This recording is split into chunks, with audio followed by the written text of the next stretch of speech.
moves into it. You're listening to A View from the Hill. There it goes. It's high enough. It's long enough. The Rugby League supporters program. The beauty. It's straight between the posts. The score here now.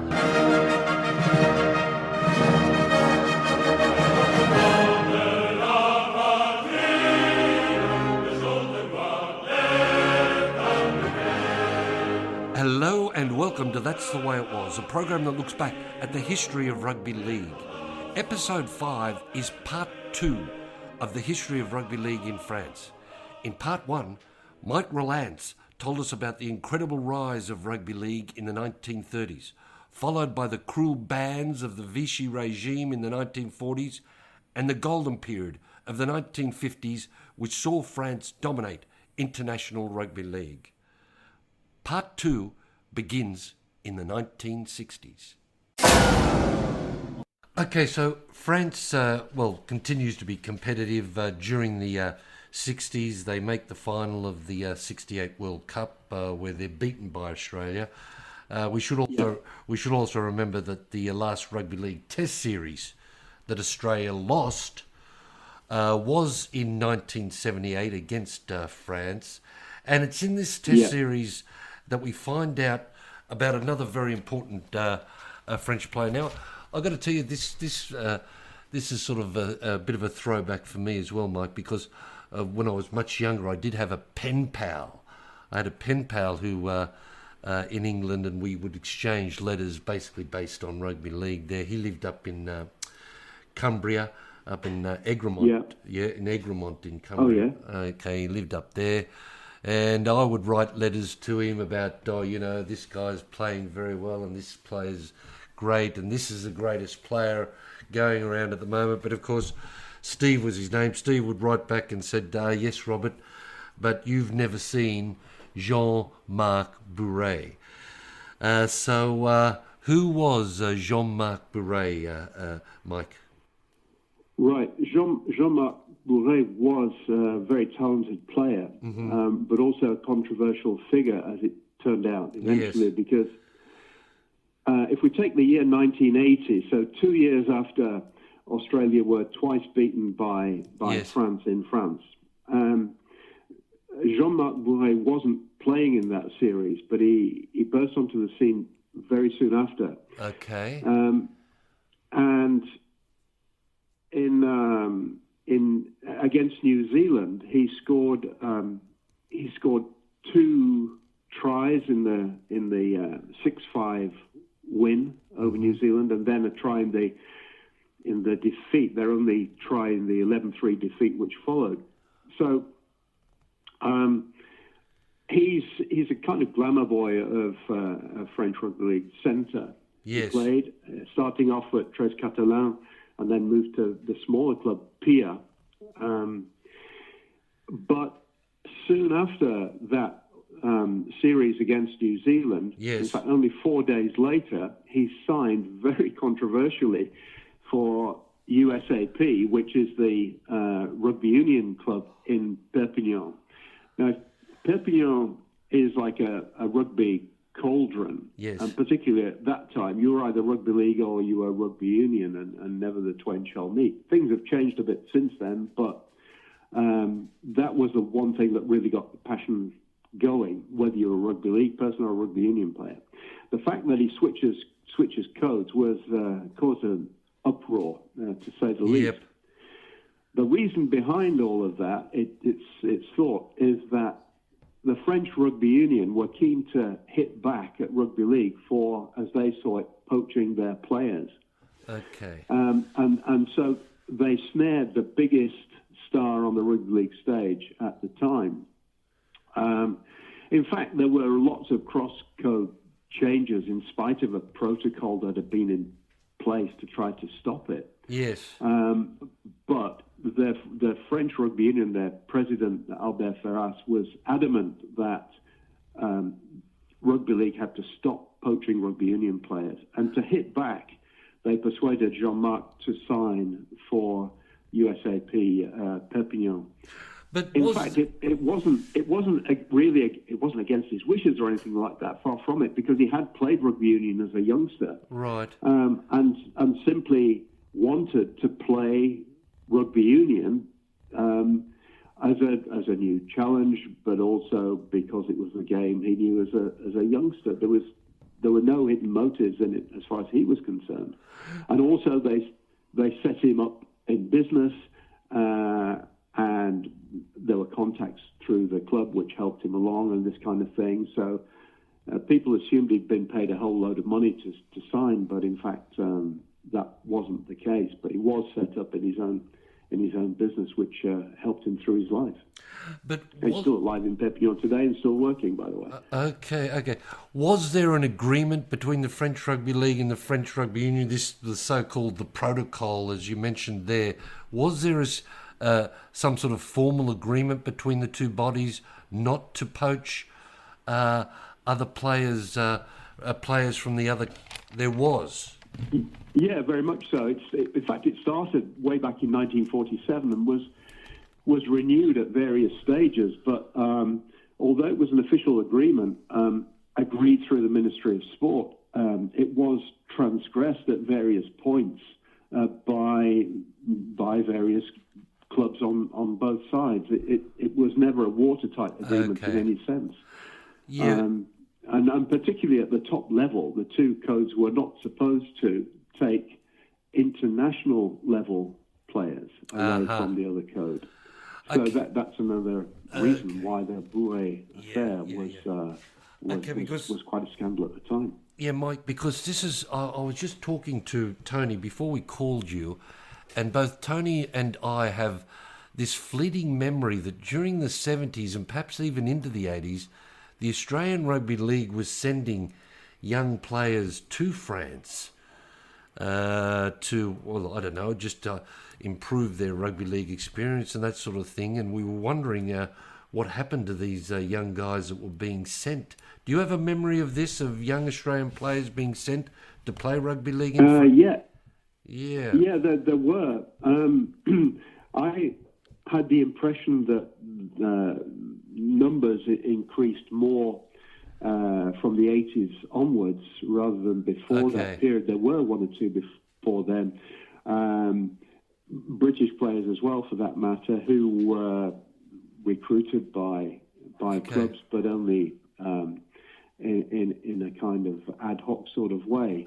You know, that clubs would have one or two Australians or British players now and again, and then later on there were bigger numbers of players came along. In fact, Taz Battieri was one of them. Hubie Abbott was another. Okay, yes. These were specifically... familiar names, no doubt. Yeah, I think these specifically were younger players, like, well, probably under 20s type players who were just sent there to sort of... Yeah. That was our memory of it, but it's a fleeting memory. All right. So, Mike, would you agree that it was during the 80s and 90s that the game in France starts to rapidly decline? And this is probably highlighted by the 81 French Championship final between Catalans and Villeneuve, which is being shown on live TV. Could you just let us know what happened in this game? Yeah, I mean, some people say that the decline set in earlier than that, as early as 1964, when the French lost all three tests in Australia, in spite of them going on to reach the World Cup final. But yeah, I guess that 1978 was probably the last hurrah, in a sense, you know, when beating Australia twice, because from that point on, and from 1981 in particular, the game starts to get, well, its reputation in the media starts to decline. Mm-hmm. And that final between Tres Catalans and Villeneuve had a lot to do with it, because the game was abandoned after 4 or 5 minutes play because a massive brawl broke out. Now, you might say, well, brawls happen in all kinds of games, you know, all levels. But this was a game that was being televised. It was a final.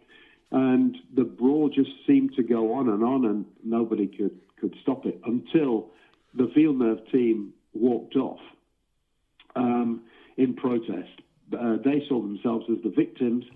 Certainly, Tres Catalans did have a reputation for violence at the time, and it was if you cast your mind back, the 80s were a particularly violent period in rugby across the globe, really. I mean, yes. All kinds of things went on. Excuse me. All kinds of mayhem took place in England, Australia, France, and so on. But this final was a particularly vicious one, and the media picked up on it, and there was outcry. And from that point on, the media, which was not particularly friendly towards rugby league, took every opportunity to remind people of what had happened in '81. And this went on for years and years. And in fact, people still talk about it to this day. So it did the reputation of the game immense harm. And then it didn't stop the game from being televised, however. Some people seem to think the game was still televised after that, but its reputation was very badly tarnished. And there was also a withdrawal from one of the World Cups as well. I think that was because of lack of funds. I think you may be talking about in the 60s when it was envisaged to have a World Cup, but the French were seen as so weak at that time that it was decided not to go ahead with it. Okay. France didn't actually withdraw from the planned competition, but that it was thought at one stage that they were not strong enough to compete at the same level as the other three teams. Right. Okay, Mike. I just want to fast forward then to 1998, because in 1998, the chairman of the French Rugby League, Robert Fazzoletti, starts a group or an action known as Très Actif. That's Roman numerals 13, ACTIF. And this action started to put pressure on the French government over the Vichy banning of rugby league and the return of all the stolen assets. Now, the French government in 1998 it's a socialist government there of Léon Jospin, and Jacques Chirac is the president. They started an inquiry into what happened in World War II, and the inquiry finds in favour of 13 Active. So the court also rules that only the French Rugby League can take this case further, but the French Rugby League declined to take the case further. Why did that happen, Mike? Why didn't they? Robert Fassolet is a well-known rugby league historian and a militant for rugby league, you could say. And yes, he founded this group called Très Actif in order to put pressure on the French government so that possibly reparation might be made for what had been confiscated during the war. Yes. As you say, the report which eventually appeared under the socialist sports minister, Marie-Georges Buffet, did point the way to a possible reparation in that it recognized the faults of the Vichy regime, didn't apologize as such, but found as you say, in favor of rugby league and what had happened to it. Yes. And yes, it should have been up to the French Rugby League Federation to take the case forward, but the Federation at that time was reluctant to do so. For various reasons, they said, one of which was that they got quite enough on their plate with handling the game as it was at the time. They didn't want to cause trouble with the French Rugby Union. The war had been over for 40-odd years at that stage, even more, perhaps 50 years. And also, they were very wary of the fact that this would cost a lot of money, or at least they envisaged that it would cost a lot of money. And probably they thought back to the 1980s, 1990s, when the long struggle to regain the name Rugby League, going through the courts, did cost the game an awful lot of money, time and energy. So perhaps that weighed in the back of the Federation's mind. Yes, because for me, it's not a reason for doing so. But they could have initiated. They could have taken steps necessary to see whether they were going to get anywhere with it, but they refused to do so, unfortunately. All right.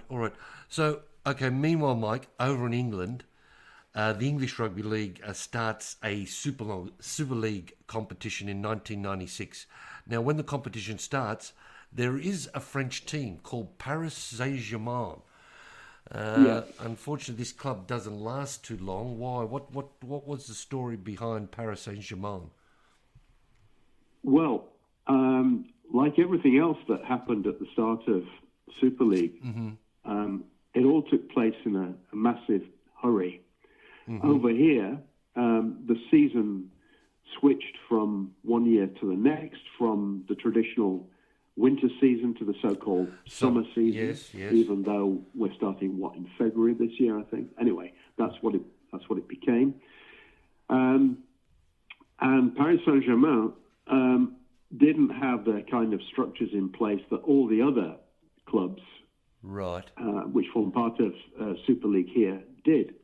It was a club that was really thrown together. Okay. It wasn't. There was no link to a because there is the person that we mentioned previously, Taz Batieri. Was the one person who was a kind of constant in all of this, because he was the organizer of the club, basically. Putting everything together and working very long hours to do so. Okay. He was given help by the British Rugby League, but still the structures were nowhere near what they should have been to be running a professional Super League club. All right.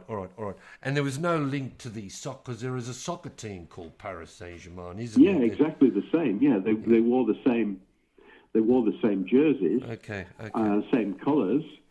They didn't. They had the same name, but they weren't part of the same organisation. All right. Paris Saint-Germain Multi-Sports Club, which is what it was, incorporating the football club, did not actually finally give permission for Paris Saint-Germain Rugby League to become part of the same organisation. Okay. All right, but in 2006, a team called the Catalan Dragons it is admitted to the Super League competition, Mike. So who are the Catalan Dragons then? Well, there have been a lot of lobbying going on since the disappearance of Paris Saint-Germain after the second season of Super League, for a second French Rugby League club to come back into Super League at the top professional level. And the Rugby League at the time, the RFL, went through a long procedure to try to sort out which club would be best suited. There was Toulouse, there was Villeneuve, and there was Perpignan, otherwise known as Tres Catalan, throwing their hats into the ring. Excuse me. Toulouse was thought to be the team who were best suited, but in fact the Perpignan outfit, Tres Catalan, who became known as the Catalan Dragons, were chosen because I think the fact that it was a hotbed of rugby league, there was great support for the game there. I think that's what swung it in the end. Whereas in Villeneuve is a much smaller place, perhaps didn't have the economic possibilities. Toulouse, very much bigger, but living in the shadow of the Toulouse Rugby Union Club, perhaps. But Perpignan was thought to be the one that would have the best future. And that's why we have the Catalan Dragons in Super League, and we have Toulouse in the second tier of the Championship. Toulouse are playing now, yes, in the sort of what was the old second division competition, yes. Well, that's right, yeah. Hoping also to make it into Super League before much longer. All right. The Catalan Dragons, they do have some initial success there. They get to the Challenge Cup final in 2007. They're beaten by St Helens. But last year, the Catalan Dragons win the Challenge Cup. They defeat Warrington by 20 points to 14. So that must have been a fairly momentous occasion for the game. It certainly was, yeah. And they played some amazing rugby league on that occasion too, and upset the favourites who were above them in the league table, who won the cup 3 times in the previous decade. It was a great occasion, and I think most of the neutral supporters who were there on that occasion at Wembley were behind the Catalan Dragons, which shows the extent to which that team, this French team, had been embraced by the British public. Yeah. So, Mike, in your new book there, The Struggle and the Daring, you speak with some sort of optimism about the game of rugby league in France. What are the signs? What are the signs you think that it could be a revival of rugby league in France? Well, first of all, I think it is going to be a struggle, and has been for decades now. I think a previous chairman of the French Federation, going back some 12, 15 years or so, said that he didn't see the top level of French rugby league, the domestic competition, being able to become professional because the structures were not in place. Right. And he didn't see how they could be put in place, and therefore saw its future as passing through the British competitions, which is what we see today. Okay. It depends, of course, to what extent the British are prepared to allow that to happen. And we saw that the Catalans were parachuted into Super League, yes, but things have changed since then, as with Toronto. In fact, every outside team has to make its way through the divisions in order to be promoted to the professional level. If that can happen to another French team, then they stand a much better chance of putting a decent national side together. Yes. And returning to some kind of level alongside the other major nations, because they are slipping down the world rankings. Yes. As we know. And we spoke. So yeah, optimistic in a sense, but I think that's speaking from the heart. Speaking from the head, I think it's going to be a good while yet before we see any signs of real movement at international level. You were speaking earlier on there. You were speaking earlier on about the media coverage. What is the media coverage like? I'm talking about in France itself. Does the sport get sort of like? I imagine, of course, that the Catalan Dragons games probably receive some coverage, but the French Championship itself, does that get media coverage? And is it a more positive media coverage these days? Yeah, you're right. The Catalan Dragons take the majority of the media coverage, but then that's not really on a national scale either. So the famous sports daily, L'Équipe, might from time to time say something about the Catalan Dragons. It might put in a few lines here or there. The Challenge Cup win, of course, gave great publicity to the game in newspapers and television channels, which didn't normally have anything to do with rugby league at all.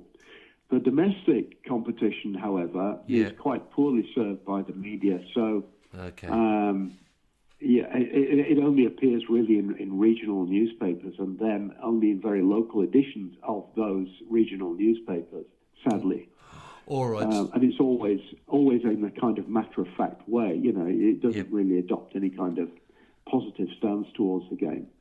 So, Mike, you're sort of thinking that it could be a long time before we get to back to the 1950s France. Those days are well and truly over in many senses. Mm-hmm. You would like to think that the French were still able to turn on that amazing style. But these days, lots of teams do play in that way. Mm-hmm. And, well, from time to time, not in your general Super League or NRL game, I guess, but occasionally you see it at international level. You know, teams like Tonga, for example, might replicate that kind of style. Or New Zealand, or Australia, or Great Britain. They all have their moment, but it was the French who really initiated this amazing total rugby type of play, if you like. and their effect is a lasting effect. To return to the 50s, I think, is virtually impossible in this day and age. That 51 team was the result of political and historical circumstances. You know, the war had just ended. There's that kind of euphoria. People were breaking out of an old mold, in a sense. That kind of thing is not likely to happen these days, where everything is much more controlled in every possible sense than it was then. It would be great to see France restored to the top level of international rugby league. It's going to take a long time to get there, but we remain hopeful. That's the way it was, the history of rugby league in France. My name's Rob Cora. On behalf of Mike Rylance, this program was produced by Tony Peterson. Until next time, may the force be with you. May the force be with you. Que la force soit avec vous.